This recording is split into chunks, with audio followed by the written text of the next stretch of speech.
ข่มดแดงนี่พี่น้องกล่องละ50 บาทตัวนี้50 บาทได้ดอกเลย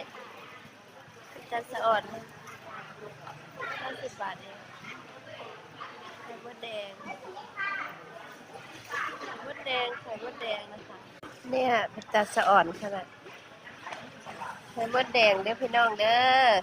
ตลาดสดอำเภอพะโคนนะคะอ๋อไข่มดแดงบ่แกงใส่ปลาเนี่ยบ่แกง เป็นทายคลิปเป็นทายคลิปมันบอกก็สิว่าบ้าน ไข่ต้งๆเลยพี่น้อง ไม่ได้ปลาข้อใหญ่บ่เอาไปต้มใส่บ่ ต้องบอกเลยนี่วันนี้100 นึงบ่สะอ่อนค่ะเอามาเป็นไม้เลยไข่ใหญ่พี่น้องไข่มดแดงนะจ้าเป็นตาสะอ่อนเด้100 บาทเด้ไข่มดแดง ช่วยนั่งถือเลข4ตื่นอยู่นั่นแล้วก็แจกน้องกินแบบนั้น